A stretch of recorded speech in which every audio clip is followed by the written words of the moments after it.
지금 겨우겨우 뭉쳤죠. 네, 진짜 어렵더라고요. 잘 안 늘더라고요. 돈도 별로 안 되는데 노력 장난 아니게 해야 되고. 안녕하세요. 이코노미스트 홍춘욱입니다. 이번 시간에는 유명한 애널리스트죠. 최상욱 작가를 모시고 오늘은 새로 나온 책, 참 좋은 책입니다. 대한민국 부동산 지난 10년, 앞으로 10년이라는 책을 쓴 작가님이기에 이렇게 또 힘들게 모셨어요. 이게 되게 비싼 분이에요. 그런데 또 책이 재밌어가지고 보시면 띠지를 제가 이렇게 질문할 거를 붙여왔어요. 근데 뭐 이걸 다 질문하면 제 자신의 그냥 호기심에 어떤 충족을 위해서 이렇게 모신 게 되니까 저는 이 책을 일종의 좀 매개체로 해가지고 부동산 시장에 대해서 좀 이야기도 듣고, 특히 지난 시간에는 지난 10년, 특히 저는 2013년과 2014년 하우스푸어 사태가 어떻게 해서 종결됐는가, 갑자기 종결됐는가에 대한 이야기가 정말 흥미로웠어요. 네. 네, 이 부분에 대해서 먼저 잠깐 우리 최 작가님 이야기를 듣고 한번 또 이야기를 이어가 보면 어떨까 생각됩니다. 네, 뭐 짧게 요약을 해드리면은 지난 10년의 시작은 굉장히 암울하게 시작을 했죠. 08년 금융위기와 그로 인해서 멈춰선 2기 신도시라는 엄청난 주택 공급, 예정된 주택 공급과 또 금융위기나 유럽 재정위기 때문에 발생하게 된 상당한 수요 위축, 이런 게 합쳐지다 보니까 공급은 많고 수요는 적고, 이런 현상 속에서 주택 가격이 후행적으로 하락을 했던 게 11, 12년이었는데 그거를 극복하기 위해서 자연스럽게 해야 되는 거는 공급의 감소와 수요의 촉진이었기 때문에 수요를 촉진하는 제일 좋은 방법은 저희가 성장률 높여서 현금 늘려주는 것도 있지만 대출 규제 완화해줘서 현금 플러스 대출이 수요니까 그 구매력을 높이는 방법도 하나 있었고, 두 번째는 공급을 혁신적으로 위축을 하게 감소를 하게 되거든요. 그래서 첫 번째는 보금자리 주택을 뭐 70만 원 공급할 예정이었다가 20만 원으로 한 번에 50만 원 컷을 했었는데 그걸로 부족했기 때문에 지난 34년간 440만 채 이상 공급했던 택지 개발의 모법인 택지개발 촉진법을 폐지하고 정권 말기인 17년 말까지 더 이상 신규 신도시도 지정하지 않겠다, 이렇게 해서 무제한 공급 축소 정책을 발표하게 되거든요. 그래서 이른바 그 무제한 공급 축소 정책 속에서 그게 나오고 나서 드디어 그리고 대출 규제 완화가 합쳐지면서 소위 말하는 2010년대 서울이나 아니면 우리나라 부동산 대세 상승장이 하우스 푸어라든가 아니면 일본을 따라간다, 20년 장기 침체론, 이런 것들을 극복하는 그런 분위기가 되게 되고요. 그게 이제 19년 말까지 어떤 의미로 쭉 연결돼 왔다고 생각하시면 될 것 같습니다. 일목요연한 정리 감사한데요. 근데 이제 2017년 분위기가 바뀌죠. 네, 17년도에요. 17년도에는 뭐 현 정부가 들어오게 됐는데요. 아무래도 9년 만에 바뀐 거고, 그리고 김수현 사회수석이 부동산은 끝났다라는 책을, 그 책 재밌습니다. 그 책이 그 해에 정말 많이 팔렸어요. 아시겠지만.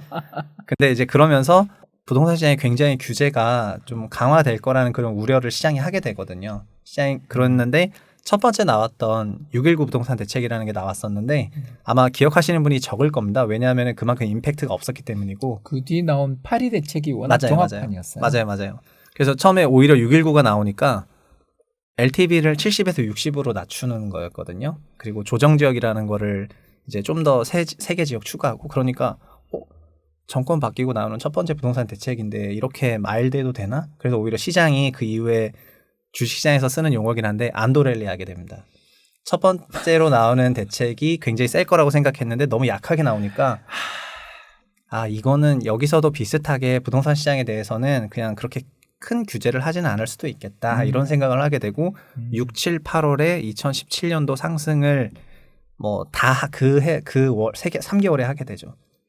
네, 정말 저도 부동산 시장에 그래도 오래 몸을 담았던 사람으로서, 왜냐하면 결혼을 하고 난 다음에 한 4년 지나서 애도 태어나서 기어다니고 뭐 이렇게 되면 집을 고민 안 할 수가 없었어요. 예. 그래서 저도 이제 2000년대 중반에 집을 샀던 사람으로서 그 집을 사게 될 때 정말 공부를 닥쳐서 하게 됩니다. 읽을 만한 책들이, 그때는 우리 최 작가 같은 분들이 참 드물어가지고 부동산 관련 책이, 읽을 만한 책이 그렇게 아주 딱히 없었는데 김수현 수석의 제목도 선정적이에요. 부동산은 끝났다. 그 책 보면 노무현 대통령 시절에 또 정책 입안하셨던 종부세 만들었죠. 왜 그때 집값을 못 잡았는가에 대한 약간의 반성하는 네, 점도 맞습니다. 있어서 다들 그 책 읽으면서 와, 이제 엄청 센 게 나올 거야. 이런 분위기였는데 네. 생각보다 약했어요, 그죠? 네, 그럼요.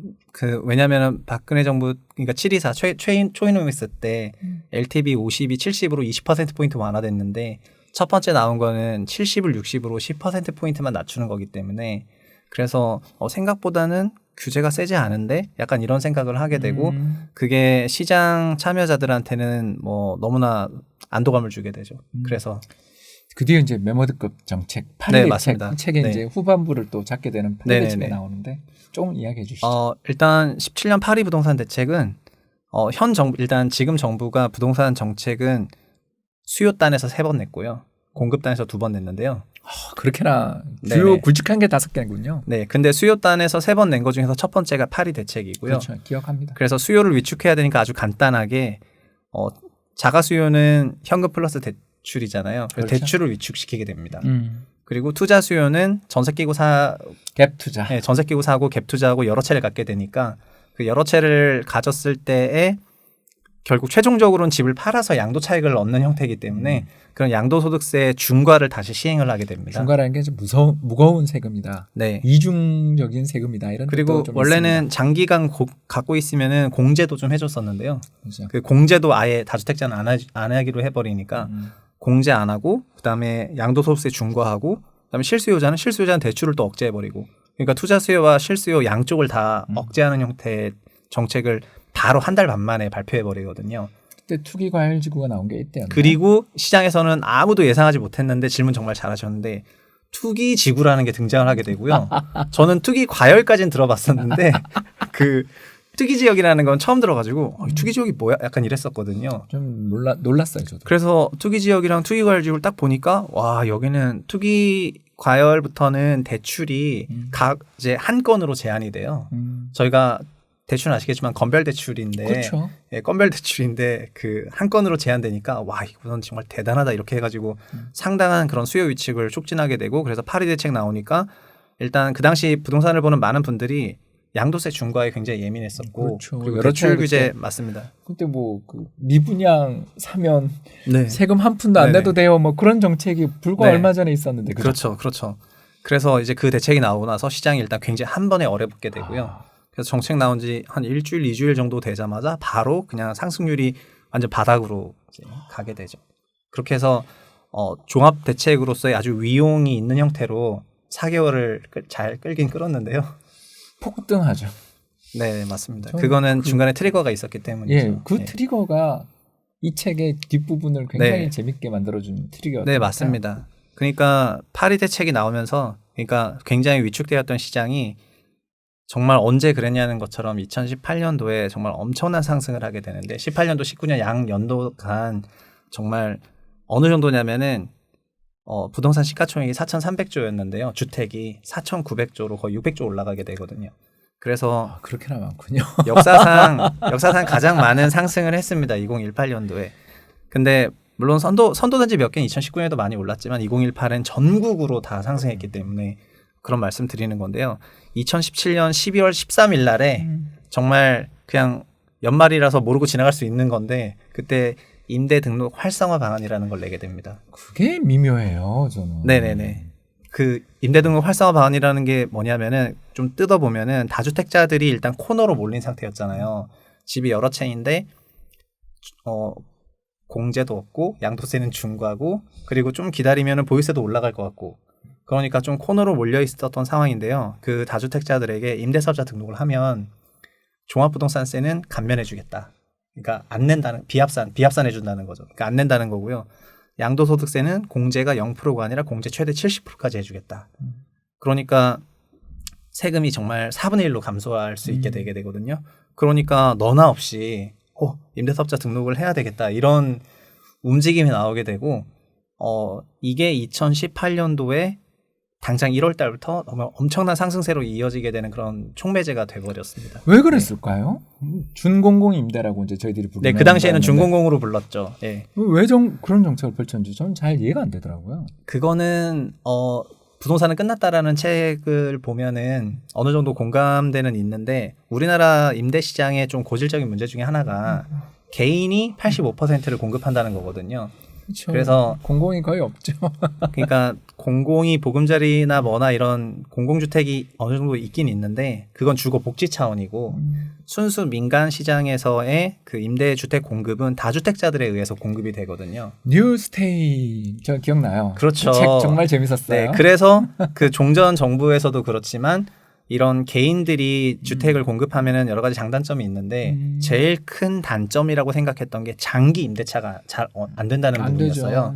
2년마다 계속 갱신을 해야 되니까 그때마다 또 엄청 네, 뭐 나가라고 하면 나가야 되고 딱히 방어권이 없고 막 이러다 보니까 장기 임차가 가능한 그런 형태의 주택을 확보하고 싶은 게 이제 주거 정책을 짜는 사람들의 고유한 심리라고 저는 생각을 하는데 마음이 너무 앞섰네. 네, 맞습니다. 부동산 시장 예. 아직 안정화 안 됐는데 네네, 왜 맞아요. 그랬을까 싶네요. 네, 맞아요. 그래서 그 8년 이상 임대를 하게 되면은 이런 혜택을 줄게라고 이제 하게 된 굉장한 거죠. 혜택이죠. 네. 완전 종합 선물 세트였어요, 정말. 사실 좀 적당히 혜택을 줬으면 어느 정도는 좋았을 텐데 좀 혜택이 너무 과하다 보니까 이 디테일의 마법이 여기서 발생을 하는 건데 종전의 다주택자가 아닌 사람들도 전세 끼고 집을 사서 임대사업자 등록하면 그런 혜택을 받을 수 있다고 생각을 하게 되거든요. 그렇죠. 그래서 더 사게 되는 거죠. 맞아요. 그래서 2018년도에는 저희가 1년에 임대사업자 등록은 월 평균 만 건에 연에 한 12, 15만 이 정도 됐었는데 2018에는 월 평균 거의 3만 건으로 치솟게 되고요. 3배. 네, 그래서 그 36만 호 이상이 임대사업자에 등록되게 되고 그리고 여기서 더 무서운 게 있는데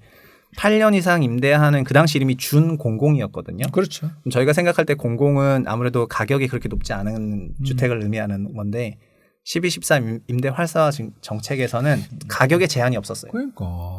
면적만 85제곱미터 이하면은 종부세 비합산과 양도세 공제를 다 받으니까 그 당시 막 압구정, 반포, 서초, 대치 이런 초고가 주택들을 갖고 있는 다주택자들이 정말 너나 없이 임대사업자 등록을 하게 되죠. 그래서 소형 불패가 이제 시작되는 거죠, 또 그것도. 네, 원래부터 소형은 워낙 그렇지 않아도 가구 구성원 때문에 수요가 좀 올라가고 있었는데 이 정책으로 인해서 소형에 아주 압도적인 그런 세제 혜택을 주다 보니까 이제 투자 수요가 이쪽으로 대거 몰리게 되고요. 그래서 저희가 국토부의 문법은 그 투자 수요인지 실수요인지 구분하는 거는 그 진실과는 좀 무관하게 자금 조달 계획서를 통해서 판단을 하거든요. 맞습니다. 자금 조달 계획서상에서 보증금을 승계하고 사면은 투기 수요고 대출을 끼고 사면은 실수요다 이렇게 판단을 하고 있는데 그 자금 조달 계획서 상에 2018년도에 막 60%나 막 70% 이상 전세 끼고 사는 그런 비중이 급격하게 치솟게 되고요. 이게 임대사업자로. 네, 맞습니다. 네. 이게 불과 1월부터 9월까지였는데 이 정도였다는 거 아닙니까? 네, 역사상 네. 저는 8월이 주택 시장에서 경험했던 것 중에 최고로 좋은 장이 2008년 봄이었다라고 저는 기억을 했는데 네. 10년 만에 2018년이 더 무서웠어요, 저는. 네. 그때는 그냥 어떤 정책이 나오지 않았는데 많은 전문가들이 이건 정말 너무하다. 약간 이런 얘기가 나오기도 했었어요. 너무 좀 가파른 상승이어가지고. 아니, 저도 네. 지금은 조심해야 된다라고 콜했던 게 그때였던 것 같고요. 자, 이제 이러면 이제 9.13 이야기를 안 할 수가 없는. 네. 그래서 9.13은 너무 자연스럽게 나온 겁니다. 그러니까 9.13은 일종의 패착을 인정한 겁니다. 그러니까 임대사업자 등록에 혜택이 너무 많았다. 센 거 아니에요? 아니요. 실제로 정책이 그렇잖아요. 임대사업자 등록 혜택이 너무 많았기 때문에 맞습니다. 임대사업자 등록 혜택을 줄여야 되겠다. 그리고 다주택자들도 많이 양산이 된 상태잖아요. 그리고 주택시장의 장기 상승론을 공급 부족론, 그러니까 이제 무제한 공급 축소가 불러온 공급 부족론을 꺾기가 어려웠거든요. 그랬었기 때문에 시장에 대한 그런 매수 수요가 계속 살아있는 상태다 보니까 수요를 극단적으로 위축시키기 위해서 다주택이 되었을 때 원래 양도세는 팔면 내는 거니까 소위 그 당시에는 뭐 안 팔면 되지 이런 말도 많았거든요. 근데 팔든 안 팔든 보유하고 있는 기간에는 매년 중과세를 내도록 보유세를 드디어 건들게 되는 거죠. 네, 그래서 종부세를 정말 크게 건들게 됩니다. 이 표로 잘 정리되어 있습니다. 네. 꼭 보시고요.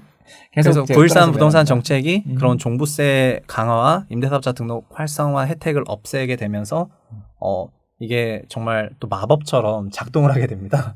그래서 9.13 발표하고 나서 한 2개월 정도 경과돼서 11월 달부터 이제 서울시를 기준으로 주택가격 상승률이 마이너스로 내려가게 되고요. 정말 오래간만이었어요. 네, 정말 그래서 그리고 더 충격적인 거는 19년 1, 2, 3월에는 주택 거래량이 정말 급감하게 됩니다. 그 증여하는 거래 말고는 거의 없었던 것 네. 같아요.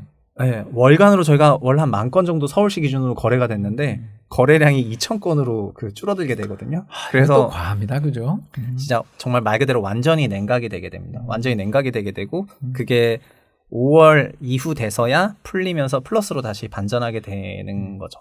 네. 자, 이 대목에서 질문이 있습니다, 저자님. 네. 근데 지나고 보니까 지난 하반기, 2019년 하반기가 또 2018년만은 못할지 모르지만 가격 상승 면에서 놓고 보면 인상적인 해가 돼버렸어요, 또. 2019 하반기는 선도단지들 중심으로 정말 상당한 상승세가 있었는데요. 굉장했어요. 네. 그리고 2018이 아니라 2019의 특징은 제가 책에서 구분해 놨는데요. 2018년도는 임대사업자 등록을 혜택을 보기 위한 다주택자가 열심히 그 투자 수요를 했던 한 해인데 2019는 청약에서 도태된 30, 40 세대들이 울분의 참매매. 네, 그 청약에서 도태됐다는 거는 파리 대책이랑 이런 정책들을 통해서 청약이 가점제 100%가 되면서 그렇죠. 5060에 그러니까 소형 평형. 5060에 밀린 3040들이 막 집은 사고 싶고 공급은 없고 이러니까 근데 대출은 또 안 나오고 이러니까 전세 끼고 사야 되잖아요. 그래서 우리나라에 거의 처음으로 1주택 갭 투자가 대세가 됩니다. 이 1주택 갭 투자라는 용어는 국토부가 나중에 지칭하게 되는데 그랬나요? 네, 처음에는 이런 걸 부를 호칭이 별로 없어서 없죠. 저는 어떻게 불렀냐면은 비거주하는 갭 투자자다 이렇게 불렀었거든요. 그러니까 본인도 전세 살고 내가 살 집은 전세 끼고 사놓고. 그렇죠. 그렇게 네네. 많이 했죠. 네, 그랬었는데 그거를 국토부가 아주 쿨하게 1주택 갭 투자입니다. 이렇게 딱 그 용어 지정을 하게 됩니다. 굉장히 모순적 표현이죠, 그죠? 네. 그래서 작년 하반기 같은 경우에는 3040 세대들이 1주택 갭 투자를 정말 가열차게 했던 한 해였고요.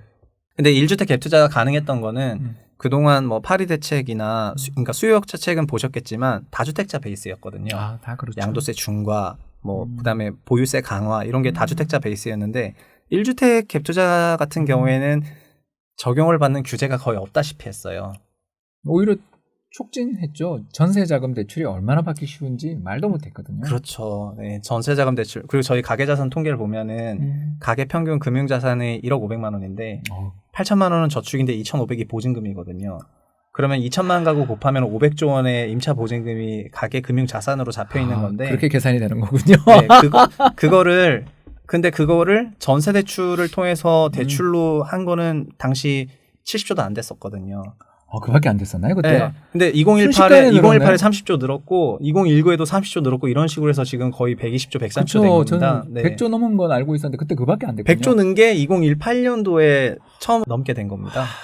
그러니까 그 가게가 갖고 있는 자기 자본인 그 임차 보증금을 전세 대출을 통해서 유동화를 하게 됩니다. ABS네. 그런 비슷한 개념이죠. 그래서 어쨌든 가게가 그런 구매력이 있는 대출도 구매력이기 때문에 그걸 통해 가지고 갭 투자를 하게 되고 그래서 19년 하반기에 이것도 갭 투자다 보니까 임차 보증금 승계 비중이 올라가게 되는데 처음에 국토부 관계자 얘기를 들어보면 그런 것 같더라고요. 1주택자가 갭 투자를 하니까 이건 실수요인가 보다. 처음에 이렇게 생각을 했었던 것 같아요. 19년 5월 같은 경우에는. 근데 이게 점점 트렌드가 되고 그 갭 투자 비중이 전체 주택 거래에서 60% 넘어가고 막 이렇게 되다 보니까 이거는 막아야 되겠다 이런 생각을 하게 된 것 같아요. 그게 이제 12, 16. 네, 맞아요. 네, 그게 작년에 나왔던 12, 16 대책이 그래서 이것도 필연적으로 나온 겁니다. 뭐냐면은 1주택 갭 투자가 너무 급증을 하고 그리고 전세 원금의 유동화가 너무 빠른 속도로 일어나면서 가격이 뭐 상당히 이제 너무 높은 가파른 상승세를 보이다 보니까 이걸 막아야 되겠다 이렇게 생각해서 1주택 갭 투자 중에서 고가 주택을 하는 경우에는 전세 대출 받기 어렵도록 그리고 좀 더 나아가서 아예 자가 수요도 15억을 넘는 초고가 주택 같은 경우에는 0. 네, 대출 0원이야 이렇게 대출 빵으로 저희가 구매력이 현금 대출인데 대출이 아예 없어졌기 때문에 15억 초과 구간은 그 주택 수는 얼마 안 될지언정 시가총액은 크거든요. 그럼요. 네, 시가총액은 크고 그래서 그쪽 시장의 구매력이 굉장히 위축되는 12, 16 정책이 나오면서 선도 아파트 기준으로 상승률이 둔화되었다가 3월 기준으로 마이너스로 하락 전환했습니다. 3월 달은 제가 얼마 전에 최경영 경제쇼 나가서도 잠깐 통계를 이야기했는데 월간 단위 상승률은 폭발적으로 올라왔어요. 근데 서울 특히 강남을 비롯한 핵심 지역만 빠지는 네. 그래서 정책 당국이 원하는 그림이 나왔다라고까지 코멘트를 할 수도 있는 분위기인데 어떻게 생각하세요? 정책이 만든 바대로 정확히 그렇게 이루어진 거죠. 그런 거죠, 그죠? 네, 그렇죠. 그러니까 집값이 오르는 걸 막고 싶다라는 게 아니라 특정 지역만 너무 과열되는 걸 막고 싶다가 정부의 속마음이었던 게 이번에 시장이 그대로 반영했다는 생각도 들고 그랬어요. 15억 초과 부분에 대해서 잡게 되면은 자연스럽게 그 아래 티어도 잡힌다고 생각하거든요, 저는. 왜 그럴까요? 그거는 조금 예를 들면은 10억을 초과하는 초고가 럭셔리 주택들이 수요 위축을 통해서 가격 조정을 받게 되면 좋죠. 점점 그 소위 15억이라는 문턱 가격에 접근하게 되는데 그러면 9억에서 15억대에 있는 그 세컨 티어 20% 고가 주택들이 상대적인 비교를 통해 가지고 나랑 쟤랑 이거밖에 차이가 안 나? 이제 그러면서 얘도 자연스럽게 좀 하방 압력을 받는다고 저는 생각하거든요. 그래서 요새 마용성이. 네, 그래서 시차를 두고 저는 약간 시차를 두고 내려갈 거라고는 생각을 하고 있어요. 질문 있습니다. 네. 작가님. 수용성은 어떻게 되나요, 그러면? 수원용인 성남이요. 지역적으로는 수용성인데 저는 여기서 이렇게 말씀을 드리고 싶습니다.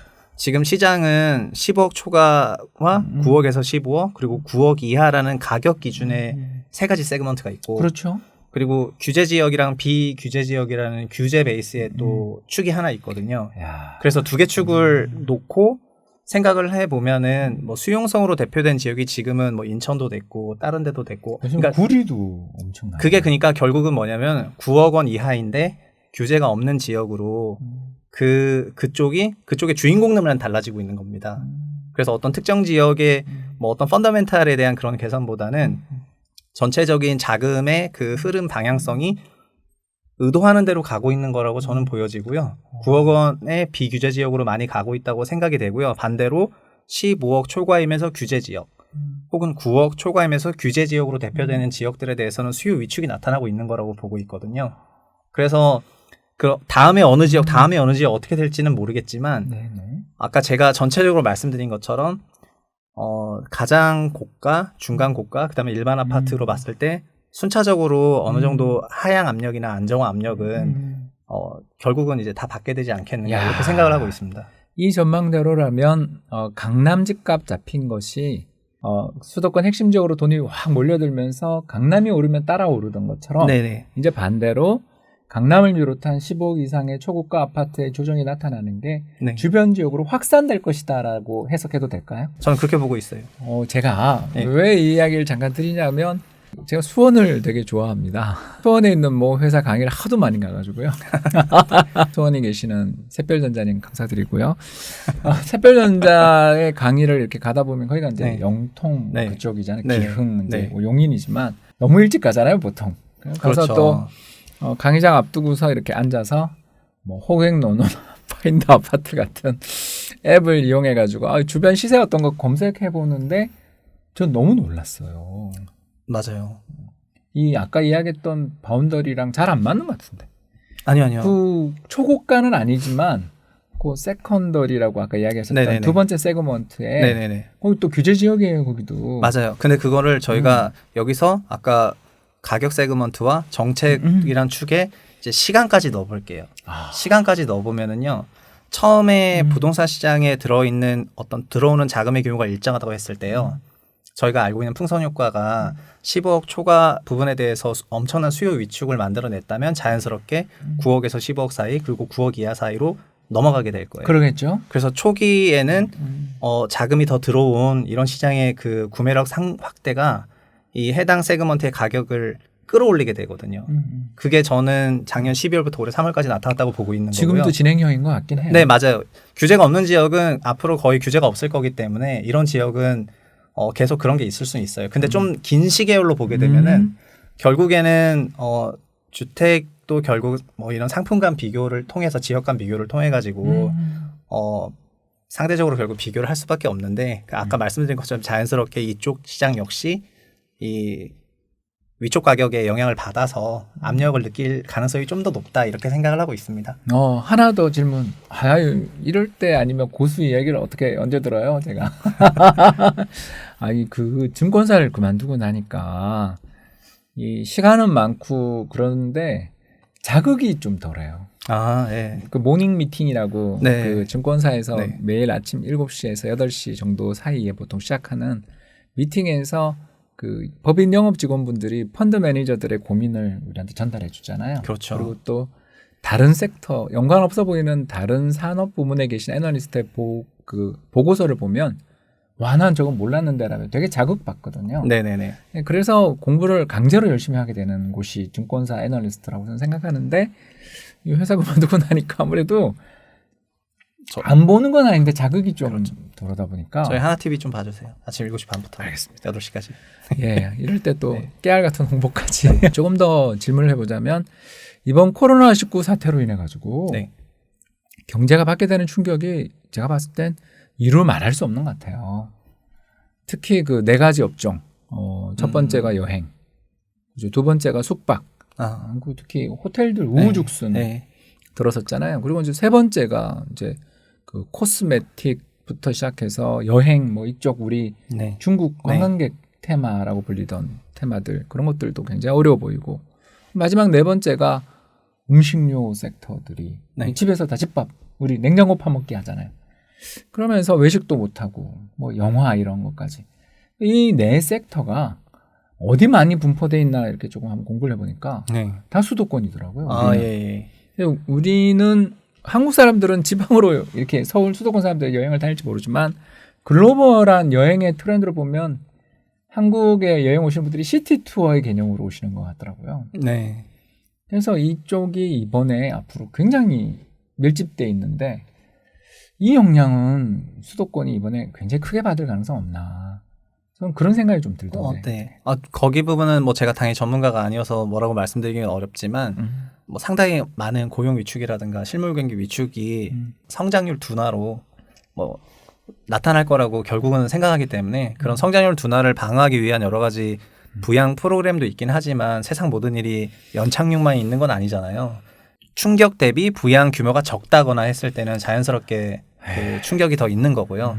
그래서 어느 정도 성장률 둔화를 좀 지금 각오하고 있죠. 네. 그리고 한국의 성장률이 둔화됐던 뭐 1980년, 98년 그리고 2009년 이런 해에는 부동산 같은 그런 자산시장 전체가 조정을 좀 받았었기 때문에 저희가 이게 어떻게 보면 엎친 데 덮친 격인데 그러니까 이미 12, 16이라든가 여러 가지 규제가 이제 촘촘히 세팅이 정말 딱 완료된 그 3월 12일에 3월 10일 기준으로 코로나가 팬데믹 선언을 받아버리니까 그날 이제, 무서웠어요. 네. 그리고 3월 12일이 좀 더 무서운 게 있는데요. 저희가 자금조달계에서 말씀드렸잖아요. 이제 자금조달계에서 상세 제출 대상이라고 있습니다.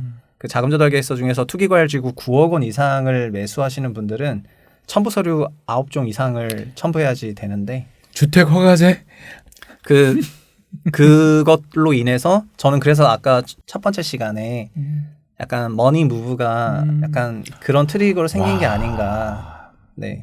굉장히 중요한 포인트 같은데요? 네. 그러니까 왜냐하면은 그 기준 이후로 부동산 시장에 원래 꾸준히 들어왔어야 되는 그런 가계 투자 재원이 그리고 공교롭게도 팬데믹 전후로 금융시장이 굉장한 낙폭을 보였잖아요. 그래서 저희가 지금 코스피 시총 보니까 1,100조밖에 안 되더라고요. 그거밖에 안 돼요. 네, 그러니까 주택이 5,000조인데 코스피는 1,100조가 됐고 우량주가 한 1,400, 1,500 합쳐서 거의 GDP 1배는 됐는데 그게 0.6배로 떨어지다 보니까 60%라는 뜻입니다. 네, 그래서 진짜 떨어지다 보니까 뭐 저런 우량 자산을 사서 그냥 장기 투자하겠다는 그런 가계 자금들이 상당히 많이 들어오면서 순매수 24조 원 그리고 예수금 47조 원. 난 전 처음 네. 본 것 같아요, 그 숫자는. 그런 숫자는 근데 20년 만에 처음 보는 숫자이기 때문에. 전 정말 너무 놀라웠어요. 네. 그래서 15년 차 막 법인 브로커가 저한테 와가지고 막 개인들 진짜 이렇게 많이 사도 되냐 이렇게 개인들은 도대체 어디서 이렇게 돈이 많아 막 이렇게 얘기를 궁금해요. 하면서. 네, 궁금해요. 근데 그 돈들이 과거 지난 한 7, 8년 동안은 계속 꾸준하게 부동산 시장으로 갔던 재원들이기도 하고 그리고 아까 제가 말씀드렸지만 가계의 대출 유동성은 더 큰 룸이 있는 거잖아요. 아까 임차 보증금 같은 게 전세 대출을 통해 가지고 120조밖에 안 돼서 그리고 지금 심지어 예금을 빼는 사람이 있다고 하죠. 그러니까 예. 금리가 낮아져 버리니까 이것도 약간 나비 효과인데 저희 정말 예금하고 싶은 마음이 맞아요. 없어져요. 허공으로 사라지고 있어요. 네, 그냥 차라리 그냥 우량주 배당주를 사자는 그런 생각이 좀 더 커지고 그래서 개인들이 많이 사는 종목이 코스닥보다는 코스피의 우량주 삼성전자나 삼성전자 우량주를 많이 우선주를 많이 사는 걸 보면은 배당 많이 주는 네네. 주식이 우선주입니다. 그런 걸 하는 거 보면은 그런 약간 롱머니 성격이 있지 않나 이런 생각을 좀 하고 있고요. 그래서 약간 머니 무브가 공교롭게도 3월을 전후로 많이 이제 일어나는 것 같습니다. 우리 모르는 사이에 3월 12일이 역사적 전환점이었군요. 네, 그런 것 같습니다. 자, 여기서 또 질문. 네. 그러면 이 흐름대로라면 두 가지를 이야기하신 것 같아요. 첫 번째는 머니 무브도 생겼고 두 번째는 고가 주택 아파트부터 시작해서 차례대로 수도권 외곽으로 네. 좀 파급 효과, 네, 스피어오버가 발생을 한다라고 하면 지금이야 부동산 시장이 아직 좀 굉장히 뜨겁지만 네, 하반기로 가면서는 좀 조정을 받을 가능성이 있다. 네. 그리고 그 조정의 폭은 고가부터 저가 쪽으로 좀 차이가 있을 것 같다. 네네. 이렇게 봐도 될까요?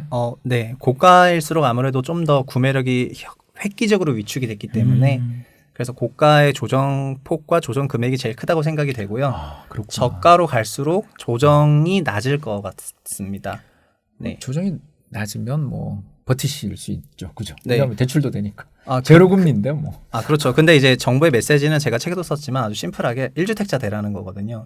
그리고 뭐 대신에 다주택자가 된다면은 아무래도 임대사업자 등록을 좀 유도를 했었죠. 유도를 하는 형태로 이렇게 되고요. 제가 책에서 말씀드리지 못했던 거는 왜냐하면 3월에 대책이 나왔기 때문인데 주거복지 로드맵이라는 게 나와서 그 그건 2025년까지 보고서에 혹시 새로 쓰셨어요? 거기에 넣어놓으신 거예요? 아니요. 아직 그걸로 보고서 안 썼어요. 너무 숫자가 거대해가지고. 거대해요. 네. 그게 2025년 기준으로 공공주택은 240만 채이고요. 공공 지원을 받는 공적 주택은 무려 460만 채를 타겟하고 있거든요. 제가 입이 쩍 지금 벌어졌어요. 그래서 제가 아까 보금자리 150만 채가 되게 크다고 MB 때 말했었는데 말도 못하게 컸어요. 현재 주거복지 로드맵상 공급 목표 700만 채이고요. 그래서 정말 엄청난 숫자라는 거를 조금 말씀드리고 싶고 그래서 저라면은 주택은 실거주 1주택을 지향을 하고 그리고 1인당 주거 평균에 대한 그런 기준도 제가 제시하고 있기 때문에 뭐 그런 부분을 좀 따라서 하시면 좋을 것 같고 투자는 그동안은 부동산이 굉장히 양호한 투자처였는데 현재는 여러 가지 그 격자 같은 그런 규제들이 꼼꼼해졌고 예전에는 뭐 회피가 되었지만 지금 회피 안 되는 것도 많고 자금원에 대한 출처 조사도 아주 강화가 되었고 이런 부분이 있기 때문에 또 공교롭게도 코로나발 낙폭과대로 금융시장 규모는 그러니까요. 역사상 최적으로 왔고요. 주식이 너무 매력적이에요. 그래서 지금 뭔가 그냥 결국 흰 고양이든 검은 고양이든 투자 수익률이 좋다고 생각하면 되기 때문에요. 가게는 마음을 열어서 주식시장에 대한 그런 깊은 관심을 보여줄 때가 아닌가 이렇게 생각합니다. 증권사 직원으로서의 바람이 좀 들어가 있는 거 아니에요? 그건 어쩔 수가 없습니다. 동의해요. 저희 지난 10년 동안 완전히 그냥 잃어버린 10년이죠, 뭐. 네, 10년 동안 금융시장은 어떤 가게에 어떤 보탬이 많이 못 됐던 그런 시장이어가지고. 뭐 이번에 1,400포인트 갈 때는 저도 눈이 아찔하더라고요. 네. 이게 언제 쪽 봤던 건가 봤더니 2009년에 봤더라고요. 네. 도대체 잃어버린 11년이 나온 거잖아요. 진짜요. 너무 심하게 빠졌고 그런 의미에서 이 동학 지주운동. 네, 지주운동이죠. 집 있는 사람들이 하는 거여서 지주운동. 이제 그 끝날 때가 됐는데 네. 궁금해하실 부분이 있을 것 같아서 제가 두 가지만 추가로 더 여쭤보고요. 이 최상욱 작가님은 이제 보내드려야 될 때인 것 같아요. 너무 많은 걸 푸셨어요, 사실. 두 가지 질문인데 이제 첫 번째, 나 그래도 핵심 지역 부동산 시장 이번 기회에 한번 들어가고 싶어요라는 분들 되게 많거든요. 네네네. 그 부동산이나 이런 걸로 부를 축적하신 분이 굉장히 많다라는 걸 느껴서 그런 분들도 저희 방송 또 들으실 수 있으니까 네. 만약 그렇게 줍줍하겠다 예를 들어서 나는 네. 아주 그 정부가 그렇게 얘기하지만 저는 똘똘한 한 채로 모으고 싶어요라는 사람들도 분명히 있잖아요. 네네. 어떤 부분에 포커스를 맞추시라고 좀 말씀을 드리고 싶습니다. 근데 그런 케이스는 예를 들면 무주택인데 현금 유동성이 아주 풍부한 케이스라고 한다면 최근 같은 그런 뭐라 그럴까 이런 경우는 이제 매수자 유동성이 아주 풍부한 시장이거든요. 너무 네. 커요. 네, 그러니까 팔려고 하는 사람보다는 살려고 하는 사람이 훨씬 더 큰 유동성을 느끼고 있는 건데 그러니까 그런 분들은 이제 이런 기간을 잘 이용하셔서 1주택 하시는 거는 당연히 권장할 만한 사항이라고 생각이 됩니다. 다만 현재 이런 의사 판단이 평연도와 다르게 이제 이런 여러 가지 꼼꼼한 규제가 작동을 하는 그런 공교로운 시기다 보니까 혹시 매수 이후에도 뭐 더 좀 그렇게 될 수도 있겠지만 그럼요. 근데 그럼에도 불구하고 어쨌든 1주택은 저희가 평균 최소 4년 그리고 길게는 뭐 8년 10년 이상 계속 거주하는 거고요.